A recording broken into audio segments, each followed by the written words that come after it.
I will give immediately the floor to Jenny White, Head of Visual Arts Program at the British Council, who's the moderator of the next panel, and she will take over to introduce her guests as well as Nick for a panel discussion. Jenny. Loop, apologize for that, and I apologize for the technical issues. I'll carry on. Okay, and without much ado, I'd really like to introduce, first of all, we've already spoken to Nick, we've heard Nick Merriman's inspiring talk. Apologise for that. I would also like to introduce Professor Guillaume Lecointre. Nice to see you. And so we've had rather ambitious provocation, if you like, about greening the museum and wellness for visitors and staff. So I would like to ask the panel, what are some of your immediate thoughts on hearing Nick's talk about his vision for greening the museum? More of a guardian of the future. So I think I tried to listen to Nick's presentation from the perspective of the colleagues who are actually watching the session tonight, especially the Greek colleagues, and thinking what they would like to take home with them. And so I think this is an example which is not only just inspiring, but also points to the direction that similar institutions could take. And for me, and maybe we can expand later on that, this is the triptych that one needs is, on one hand, leadership, inspired leadership and committed leadership. The second is something that a lot of the speakers before mentioned, capacity building. So actually having or acquiring the skills to put in practice such a project. And the third, which we haven't really talked about, but maybe Nick will comment upon later, is a policy framework. I think that the fact that the Arts Council England have introduced an environmental sustainability cultural regulatory framework has really empowered the sector to realize a different vision for the future of museums and other art forms in the UK. But that's basically, I just wanted to point at leadership, capacity building, and policy framework as the three main enablers for change. That first thoughts. Thank you very much. I should have just asked everyone to think of three things. I think it would be it would be quite clear, and some of them might overlap. I would like to turn to Professor Guillaume Lecointre now, who has, I've read a bit on his exhibition, his museum website, about what he's doing with reinserting natural history into and humans into biodiversity. Perhaps you could explain a little more, please. Thank you. For sure, yes. It is linked to the question, why do we green museums? And I fully agree of almost everything of what Nick said already.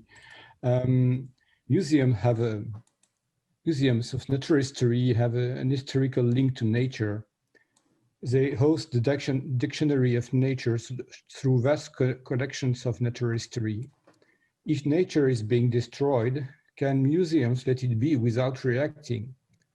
In Paris, we have a tradition of taking opportunities to go to the public through different ways. Books, for instance, Jean Dost, professor at the museum, published in 1969, Avant que nature ne meure, which means before nature dies, to warn the public against species loss and pollutions. Roger Heim, founder of the IUCN and director of the Paris Museum, published in 1973, L'angoisse de l'an 2000, which means the fear of the year 2000. And he also made the French translation of the book of Rachel Carson, A Silent Spring. So there is a historical link to nature that explains why museums do have a special role to play in Western societies of the 21st century. I can see 7 reasons for this special role. First of all, museum has the duty to root humans in nature here and now. Here and now means through public awareness about environmental challenges. To root nature also through the past, as it has been said already, we have a long time frame way of thinking, and the public has to face the idea that we come from nature. From the point of view of natural history, we are primates, we are animals, and the public has to face the consequences of evolution. Without evolution, there would not be any agronomy, efficient agronomy. Without evolution, there would not be any efficient health. So we have to train the public to think in an evolutionary way, to put a frame on the way they understand their relationship with the environment. Third, museum history, I have said that already, are the dictionary of nature. Natural history is about what it is outside here. And we have to name things, we have to name objects of nature, and we have the of nature in public collections. Fourth, museums are scientific institutions.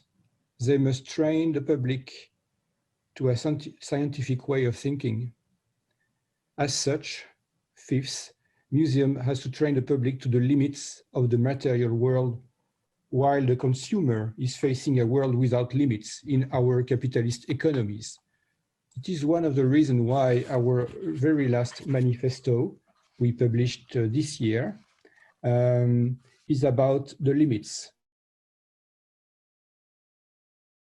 How to train the public to think with limits, the limits of the material world.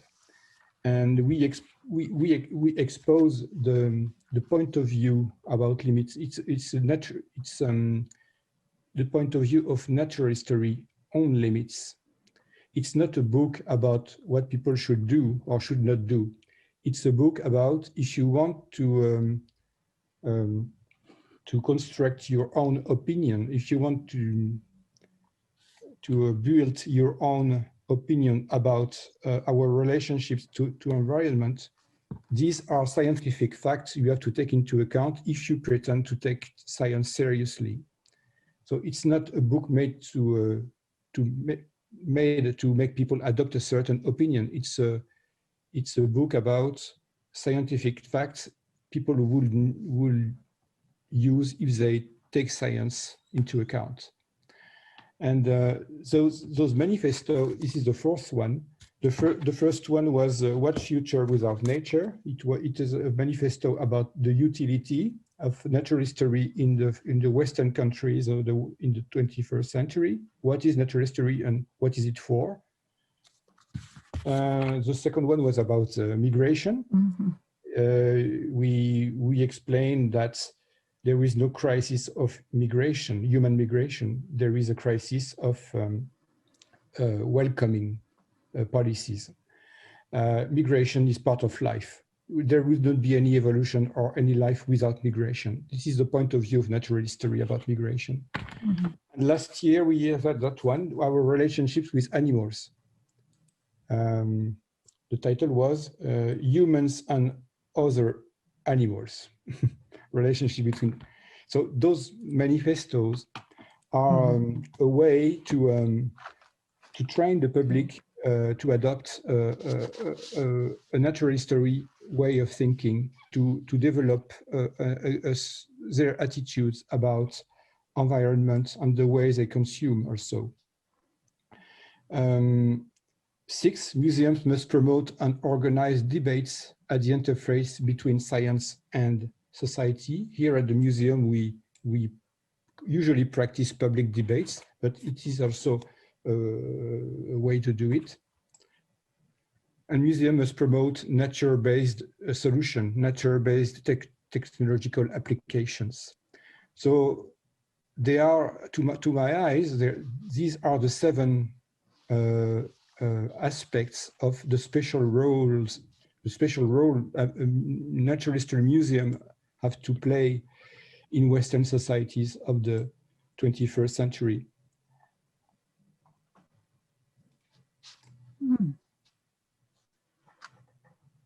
It's bilingual. The half of the book is in French and half of the book is in English. So it's not thick. It's only 30,000 signs, 40,000 signs. So it's made to be read quickly and to be used to the public, but also to deciders. I think what we're getting into now is the role of the museum that has agency to deal with this existential crisis. And picking up on what Nick said, it was about how you green a museum, but it's also about why you green a museum. And the agency is really important. And I know that Amy has been looking at a 19th century building and transforming it into a green venue. And I wonder if you could explain how you're doing that and what that involves. Yes, absolutely. Thank you all so far. So much of what Nick said really resonated with me, and what we're currently doing at the Royal Botanic Garden in Edinburgh to turn Inverleith House, a Georgian property, into Climate House. And actually the comment about the work at the Horniman being holistic is very relevant, because Climate House to us, I would say, is not only a building, but it's a lens through which we will now view everything. So it's a thing and it's a concept. And now, in fact, Climate House not only means this Georgian gallery building, which we have in the centre of the garden, but it also relates to our other exhibition spaces in the garden and how we programme across the garden, how we think about retail, how we think about catering, cleaning. I believe very strongly, which I think is aligned with Nick's talk, that you have to, it has to be the stake to which you tie everything at this point. And actually, that's not to make people overwhelmed or fearful. I think it's helpful. I think if you just put on those lenses and you are constantly asking those questions with everything that you do, that actually makes it feel more manageable, because it means that you are constantly greening to some degree, and everything you're doing personally and professionally can then act as a model for others internally and externally. And the other thing that I picked up on in Nick's talk that I think is so key to how we're thinking at the moment with our arts programming at the Botanics is collaboration. I think that word is so key when it comes to greening, because we don't want to be siloed, reinventing the wheel within our organizations, because we want to be growing together simultaneously, but also across our art sectors, locally, nationally, internationally here today, and not just within the art sector, but speaking to other sectors as well. So that's, I think, everything that Climate House encapsulates for me. It's a 3-year program that's been, we're very grateful, has been funded by Outset Contemporary Art Fund, and it's a transformative grant, and it's now embedded in all that we do. That's fantastic, and it's so wonderful as an experience to go to the museum and to be actually in nature. In a way, the connect is quite easy to make. I would like to go back to something that that struck me about Nick's talk, which was about how much of this is about outside the museum. And you said something like 92% of the carbon footprint was from visitor travel. I wonder if you could explain a bit more about how you're responding to what happens before people come into the museum. Yes, of course. So that statistic was taken from Tate. We actually haven't done that calculation ourselves. And because the Horniman's audience is much more of a local one, so 75% of our audience come from the surrounding area, and they come again and again. We know a lot of them travel by foot or by public transport. So it would be very different percentage from Tate. Nevertheless, I think it's important that museums do look, again, using this word holistically, not just at their own, but also at their visitors' carbon footprint. And it's, as I said, it's not to say we want to stop people visiting, but we certainly want to encourage them. I think part of the engagement with our public is to invite them and encourage them to become more aware of the choices they are making in their lives about travel, about consumption in general. And perhaps there's a role in museums for reflecting back some of these statistics. I would, let's say the Horniman's 60% of its wider carbon consumption is from its visitors. We should present that back through exhibition and so on, and say, here are some ways in which we can all work together to reduce that. Electric vehicles are one area if people do take cars, but as one of my colleagues has pointed out, electric vehicles are problematic, of course, themselves due to their components and how they are sourced, and indeed even the impact of rubber wearing out on roads. So apart from your feet and bicycles, then everything has some degree of problematics associated with it. Yes, that's right. Yeah, carry on. No, I was going to say that is absolutely correct. It's really about the daily transformation. It's a slow process. I know that other sessions here in museums have talked about museums as being, it's about a transformative process, and it's also about looking for knowledge and expertise about this outside the museum.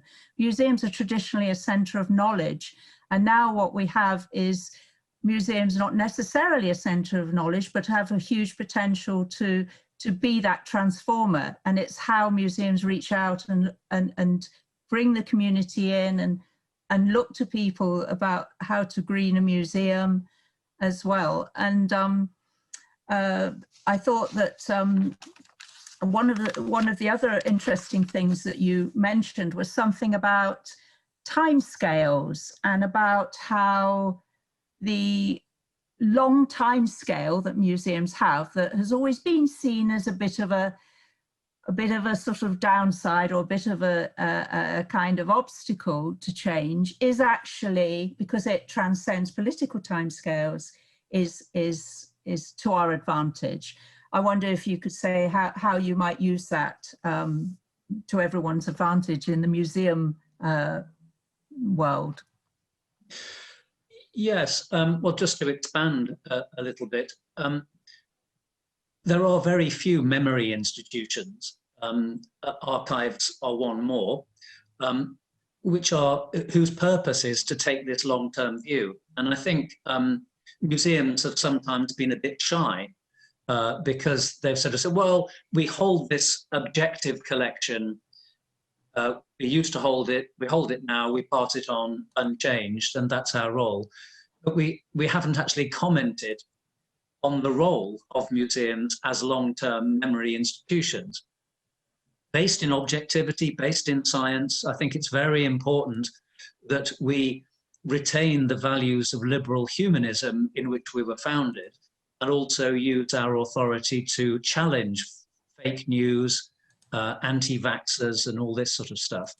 And because we have still the trust of the public, they do listen to what we say with authority, because our long-term perspective makes us disinterested in the proper sense of the word. In other words, we only have the public, long-term public interest in mind, which in this case is information from science based in the context of the long-term view of our collections, stretching right back sometimes to the beginning of the earth and looking forward to as far as we can imagine in the future.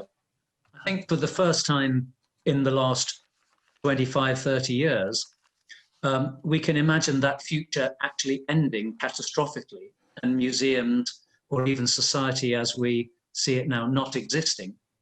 And it's that the urgency of requiring that, of addressing that, that I think has, for me, made museums, brought an obligation for museums to talk out loud rather than staying quiet. As I said at the beginning, that's very few people are, apart from university researchers, very few people are doing this. And it seems to me it's our role and our duty to do it. That's a great idea, and it's got huge potential, and it's very exciting for museums. And it also refers to what Professor Lecointre was saying about limits and about the necessity to insert, I think if I've translated this correctly, to insert the human back into the ecosystem. I think you were saying in your manifesto. To anchor the human. What? Yes, you were saying the human species is faced with its own limits, and your manifesto is encouraging to rethink its insertion back into an ecosystem or connection with nature, as I understand it. I like this idea of museums having the possibility, maybe the exclusive power to play with different time scales. To play with it, we start saying to the public right from the beginning, you know, human species will disappear anyway. If you take evolution seriously to account, there is no eternal species. It doesn't exist in biology or in paleontology, you know. So humans will disappear anyway. So what are the time scales we speak about presently? And the issue of limits is also an issue of different time scales. Yeah.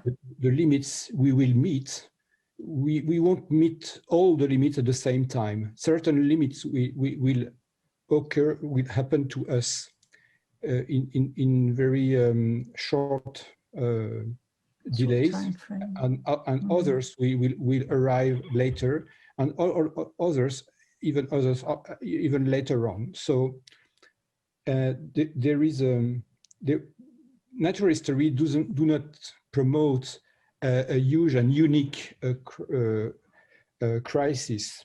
It's a long crisis. It's a long crisis with different people suffering from the crisis at different moments and different places. A long-term crisis. So it's something we have to think about. And how do you see the role of the museum in to explain in that, a way containing? Have you heard about collapsology? Yes. Yeah, the role of natural history is to explain that there won't be any single collapse. It's a reduction of all those timescales into a single one. It is not what the natural history says. Natural history says we will have several limits to face, and several, how do you say that in English? Effondrement, collapses. You will have different collapses at different times, not a single. Not all at the same time. I'm conscious while we're talking about timescales that actually for this panel discussion, when we're just getting into quite an interesting conversation about timescales, we also had as the topic of this session well-being. And I wondered if I could just have some quick thoughts from you on well-being, and which I think it infers by the title that if a museum is green, or if you green a museum, you are therefore enhancing in some way the well-being of visitors and staff. Is that what we're inferring? I wonder, Ifigeneia, could you perhaps give a few thoughts on that?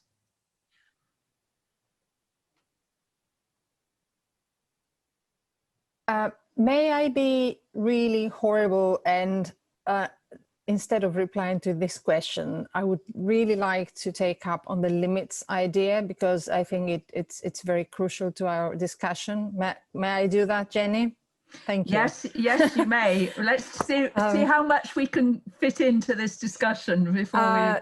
Well, no, just very briefly, I think limits is a very central concept in sustainability, and especially when we're talking about greening anything, really. Because museums are such central, prestigious institutions in a society, I do think that by demonstrating the limits of resources, which is basically something that they can do both through managing operations and by reconsidering their collections. So it's all about a question of bringing to the forefront the awareness of the limits to everything. So they work in two ways. In one sense, they are enhancing awareness for the visitors and the wider public regarding the climate emergency and environmental emergency. And on the other hand, they are creating the very, very important and necessary waves towards system change, because, to use the limit word again, nobody can become green or sustainable in a void. There is a limit to what each one of us, each museum or leader can do, because then you need the society to move along, and especially you need to promote system change in order for the transition to take place. Yes, and on that note, I think that there's just one more question I'd actually like to ask the panel. But if we have any more thoughts on how this creates a sense of well-being in society, and what is the role of the museum in providing that that sense of enhanced health and well-being for as a physical centre, or is it as a physical centre? Are we talking about its digital role in society?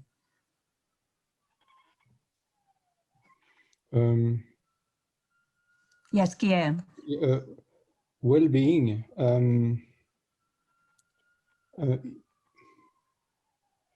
In a way, to learn to think at different timescales is a way to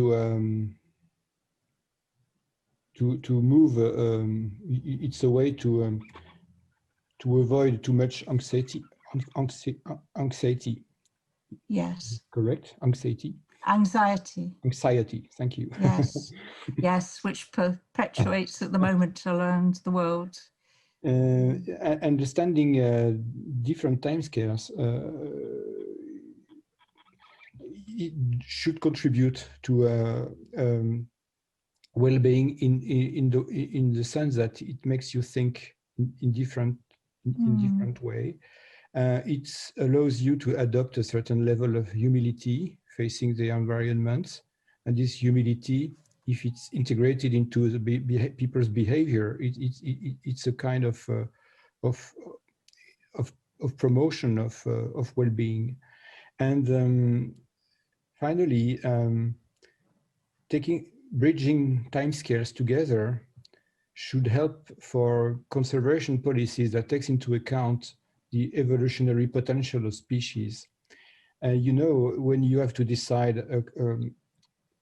a certain, if you have to decide conservation policies, you have to sometimes to choose between a policy that favors the material needs of the next 2 or 3 generations, human generations, or a conservation policy that preserved the evolutionary potential of species, which means diversity of species and protection of entire ecosystems, including humans living in those ecosystems. And there have been scientific papers that came out the last few years showing that according to the policy you choose, you wouldn't promote the same actions. So the human well-being, this part of humans that inhabit the areas of rich evolutionary potential of species, these humans, their well-being is taken into account into the conservation policy that will protect an entire yes. And it's only, as you say, in the museums, and it goes back to what Nick was saying about the long scale of museums, that we can see these time scales, and we can envisage another alternative reality outside the one that we're in, whether that's for good or bad. It's about museums as being harbingers of the future as well as the past, isn't it? Yeah, a museum should help to the public to, should they do it actually? Museums help the public to think into things that way, to think the future of the planet in terms of evolutionary potential. And if museums don't do that, who is going to do that? Exactly, and that's a really good point to. I hate to curtail this, but there's just one more question I'd like to ask you, because all of you have come to greening the museums in a different way. And there was one day, maybe recently, maybe a long, long time ago, which was a tipping point for you. Was there one thing, I would like to ask all the panel now, was there one thing that really tipped it for you to go green, as it were, or to realize this was the most important thing that we need to consider? So who's going to volunteer this first? Amy, do you want to have a go here? Yes. So I would probably say it would have been a point when I was quite a bit younger, thinking about the plight of honeybees, because I think it was that moment when I saw everything connected, because it was the bees, it was the plants, it was pollen, it was humans, and it was I think it's an example that a lot of people can grasp. It's familiar, or at least in the UK it is. We have many different species of bees, many of which are now at least regionally extinct or threatened.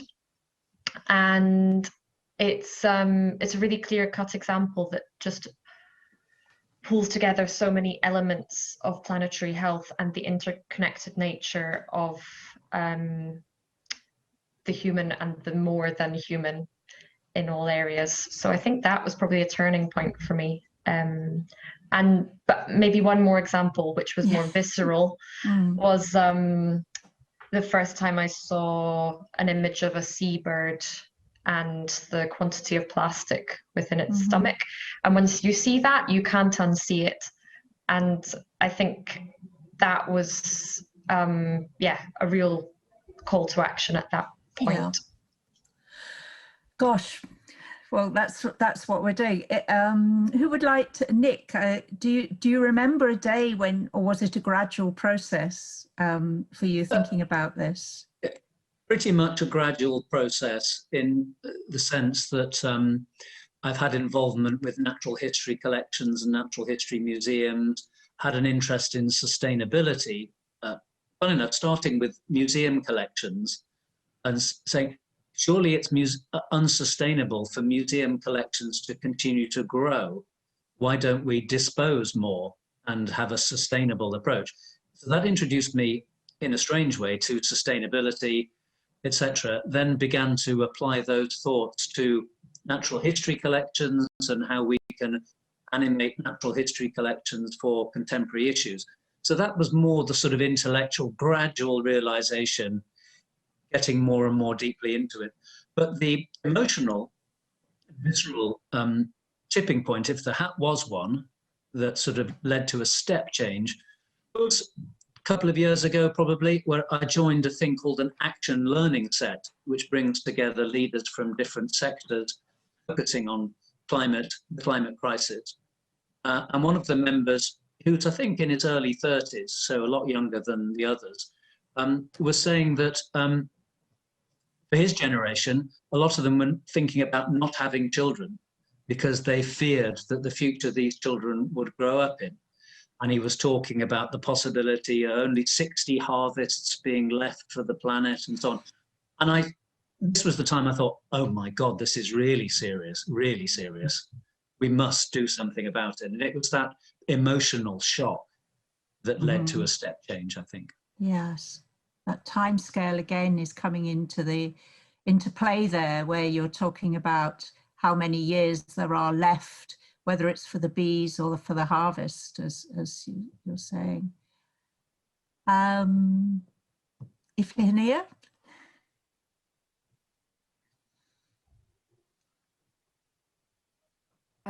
Actually, Nick, there is a play by Duncan Macmillan called Lungs, which is about a couple that are having this desperate and heated discussion about having or not having children because of the climate crisis. And well, my background is I come from theater and the performing arts, so my tipping point is very mundane in what the others have said. It was I do remember it quite well. It was the end of 2008. And I was heading a sizable department in a big theater institution in Greece. It was an evening in the winter, and everybody had left. And I was sitting at my desk, and behind the glass window, I could see the rest of all the other offices. And the lights were on, the heating was on, the windows were open, the computers were all on, and there were plastic bottles of water everywhere and stacks of unused, unsolved programs and piles of paper. And I just felt drowned by the excess of wasted resources. And I very imaginatively